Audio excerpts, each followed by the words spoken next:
and no cold hands. It's a warm heart. Give me something to hope for, something to believe. Can you tell me you want more for you and me? Give me something to hope for, something to believe. Can you tell me you want more for you and me? I have a dream today.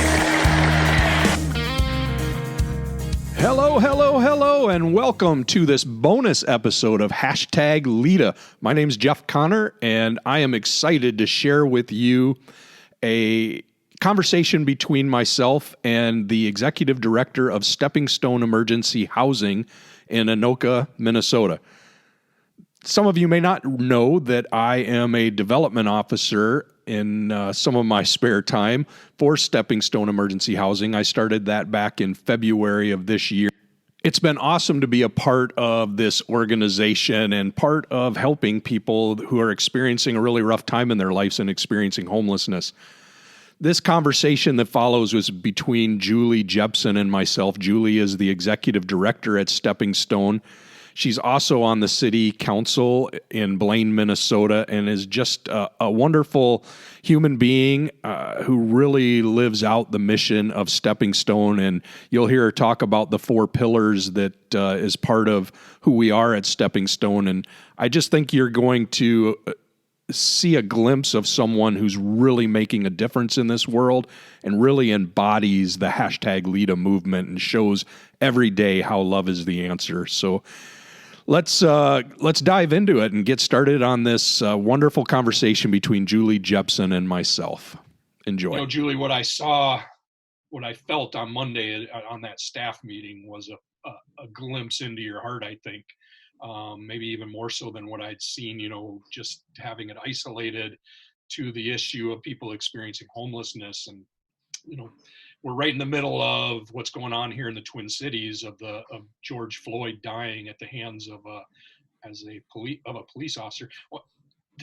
Why don't you just tell us, what that staff meeting was about, what made you decide to do it, and what you hope to accomplish with it? That is a loaded question. So following the murder of George Floyd,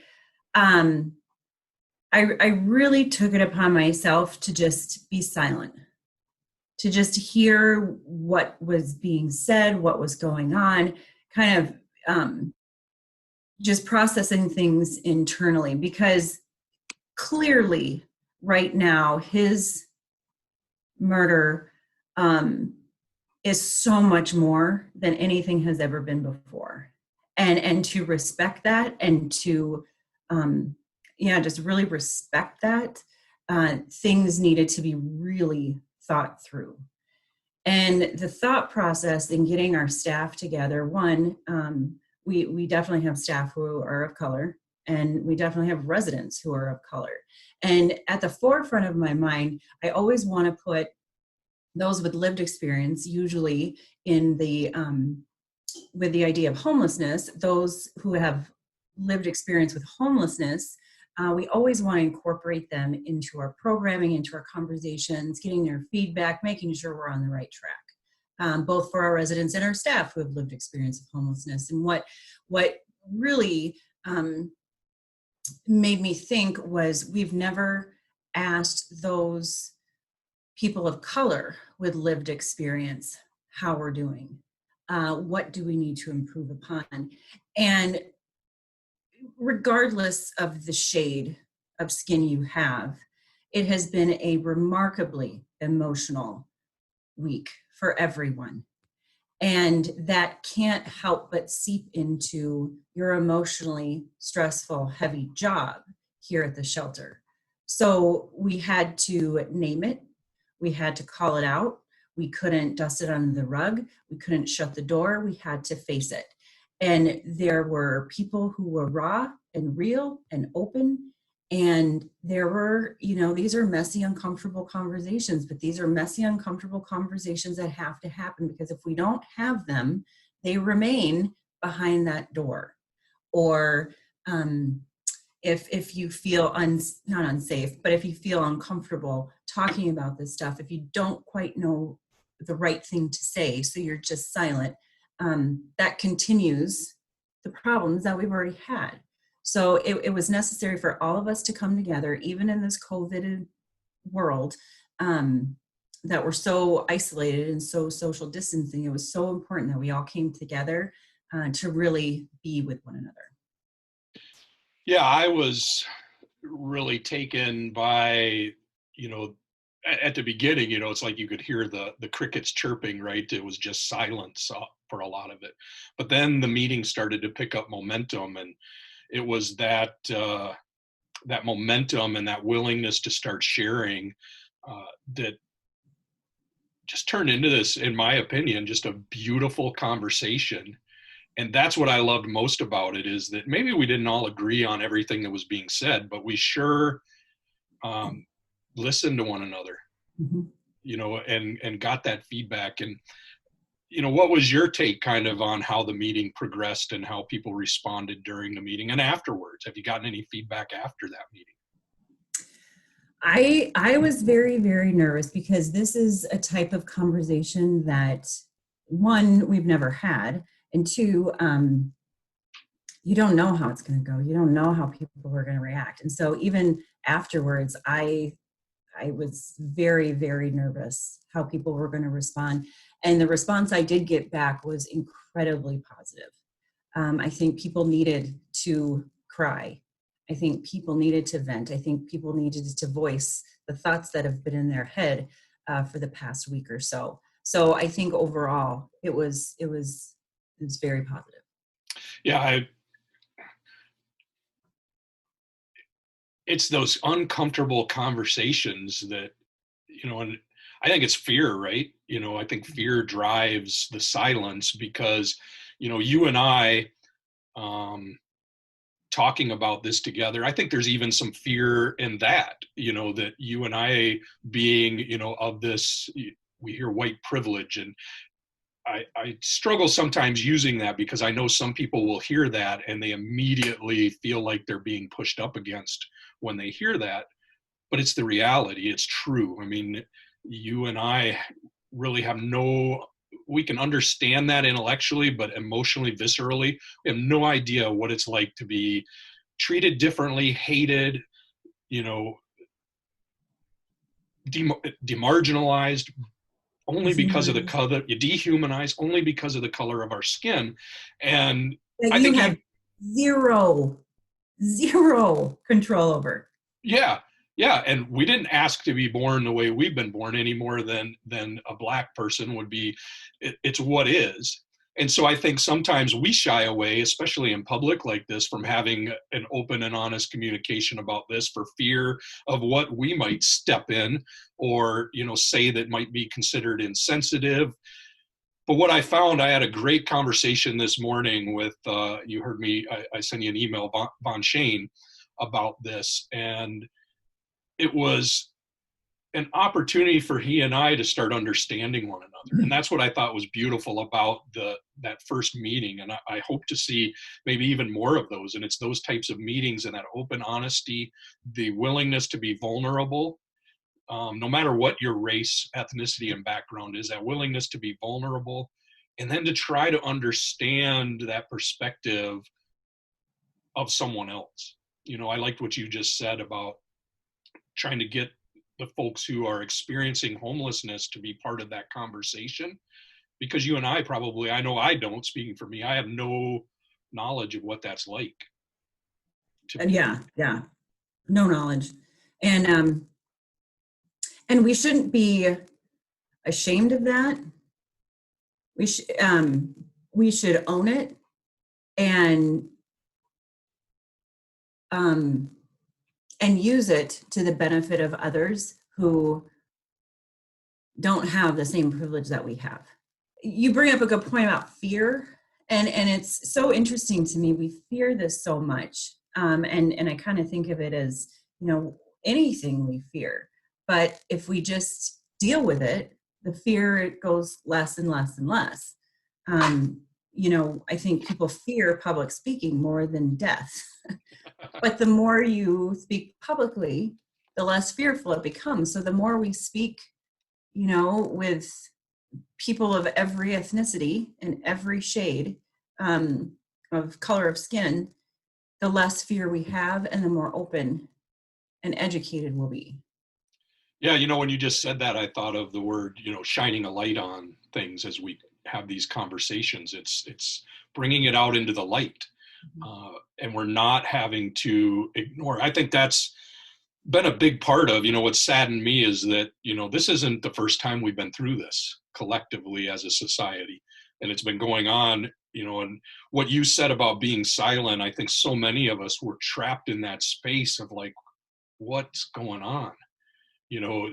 This is what we learned about back in school that people did in the 1960s, and these riots and things like that.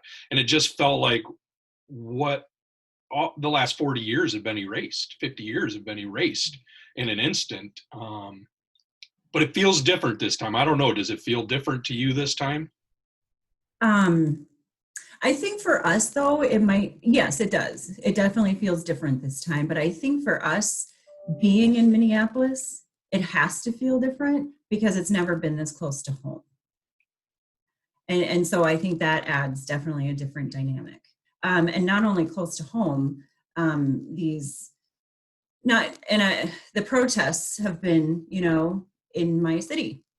The violence, a car drove into Northtown Mall the other day. So it is very close to home. So this is far more personal than it's ever been. Yeah, I would agree that, that closeness and just how big it got. We've come maybe a little close to these scenarios, but nothing like this has been. Well, kind of back up just a few, how do you, I heard what you said about, bringing this to the staff meeting. How does all of this kind of fit together with the mission at Stepping Stone?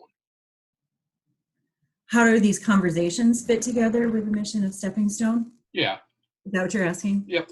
So actually, ironically enough, I just put a statement out through our social media and our website and doing an email blast because we have 4 pillars that we as an organization stand on. The 4 pillars of empower, respect, collaborate, and steward.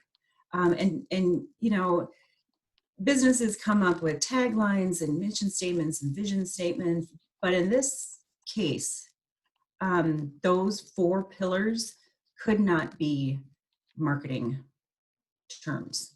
They couldn't just be nice words on our website or a printed piece of material. We need to own them and live by them, both at work, in our personal lives, and in our community. So just taking a different look at those 4 pillars and how we use those 4 pillars, again, not just for those with lived experience of homelessness, but those with lived experience of racial tension, confrontation, confusion, and how are we empowering, respecting, collaborating, and being good stewards with all of these collective groups. I like that. And yeah, empower, respect, collaborate, steward. I know I see that when I come into the shelter. And it's meaningful, it's powerful to see that in the staff meetings, in the daily huddles. I've been involved in a few of those, and you can feel that people in those meetings feel empowered. There's always a very respectful tone, but I love the collaboration too, of how do we solve problems, and then just stewarding those resources, like you said. It's been really amazing for me to watch, and frankly, I'm a little emotionally stirred up right now too, just because all of this is just it's so beautiful, in my opinion. What we do at Stepping Stone, how it all kind of is tying together within the community. I don't know. I'm kind of almost at a loss right now for even, where to go next. Is there anything else that you would like people out there to know about Julie Jeppson, the person, stepping stone, how the two of them have, intertwined. And I guess just kind of more generalized question there. So I mean, I'm an open book. I'm willing to share anything that there is to know about me. And a lot of people do know this story about me. And I love to share it because it's so true. The second day I started at Stepping Stone, I started having some really significant health issues and that was April. And then the following March, I had open heart surgery. So for those 11 months, I went from feeling really, really tired to open heart surgery. And so that was my first year of working with Stepping Stone. And there were countless life lessons, both through my health journey and my Stepping Stone journey. And I look at my life now, pre-Stepping Stone and post-Stepping Stone, because this place literally and figuratively has my heart. I don't, I won't be with this organization forever, but I don't know I don't know who I would be without this place. Wow. I didn't know that. And it really shines a light too, on how you would develop that emotional kind of feeling towards the organization, as well as all the people whom you serve, because I see you as a true servant leader, the way that you have led the organization, we say these 4 pillars, but I've watched you as you empower people, as you respect people and collaborate.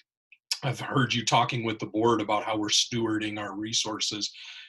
And it's just been, I don't know if you remember back when you were interviewing me for this job, you asked me, when's the last time you worked for somebody, Jeff? Do you remember that? Yeah, it was a concern of yours, are you going to be able to work for somebody? And I felt pretty confident that I'd be able to.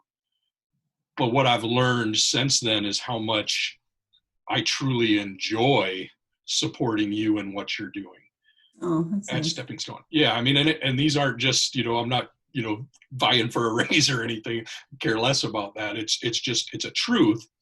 And I've reflected on that conversation during the interview process many times since then. And then as I've watched you operate and lead, it's been like, this is awesome. Number one, I wouldn't want your job for all the money in the world, because that's not who I am. It's not true to me to lead in the capacity that you lead in. And the capacity that you lead in is huge. And it's just been fun to watch you show up at these things, and then, just get behind whatever it is that you've been doing. And you've been very receptive. That's where the collaboration, I never feel like I can't tell you what's on my mind or make recommendations. But I've really reflected on that and how much I enjoy doing what I'm doing because of who I'm supporting in this. Not, you, but then also our residents and the other staff. I can't tell you how refreshing it is to be in an organization that operates the way that Stepping Stone does, with you and the staff. It just works, doesn't it? I can't tell you how nice that is to hear today. Thank you. It's from the heart. I admire what you're doing, how you're doing it, and however I can support and continue to support what we're doing at Stepping Stone is awesome. Mm-hmm.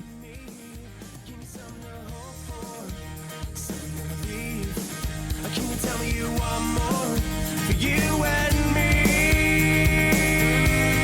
I have a dream today. Wow. Julie, I've had the privilege of working with her now, and I've gotten to know her over a couple of years through my volunteerism at the shelter. And it's just hard to find human beings that embody so much in their actions what they say in their words, and Julie certainly does this. I just find it a privilege, like I said in the podcast, in the conversation with her. It's a privilege to work with her and see the team that she's developed. And I'm just kind of, speechless about this. I wanted to have this conversation with Julie about our staff meeting, the staff meeting that was addressing some of the racial issues that we've seen here in recent weeks because of the murder of George Floyd. And I just thought it was really, really important to put this conversation out there. And I really thank Julie for showing the vulnerability and showing the courage to come on and have this conversation with me. And I want to be clear. I think that these conversations are courageous. You need courage to be able to have these conversations. I don't want the conversation to end here, though. I want to have that conversation with you. If you heard things on this podcast or in any of the episodes of our podcast that you disagree with, that's okay. Let's talk about it. Let's have a conversation. You may be able to give me a new point of view that I haven't considered, and perhaps I can do the same for you. I know regardless, we're going to be better off for having those conversations. So head on over to Facebook. I just am setting up the LIDA group. So do a search. You can always find my homepage at jeff.connor.18 on Facebook, my personal Facebook page, and connect with me there. Also the website, www.litaforlife, that's spelled out LITAFORLIFE.com. So litaforlife.com. Listen to more episodes, comment, please give me reviews. We need reviews. I'd love to get this out there. Share this content with people that you think can get something from it. It's through that type of building of a community, and that's ultimately what I hope to do, is build a community around this idea of LIDA. Love is the answer. I've seen it do too much in my own life. I'm seeing what it's doing to the residents at Stepping Stone Emergency Housing in Anoka. I see what it does to the staff there, what it does to Julie, and what it's doing to me personally. Love is just a beautiful thing, and the more that we can build this community of love and start spreading our message of love, the better impact we're going to have on the world, and the better the world around us is going to become. But it all starts with each one of us individually. So take some action.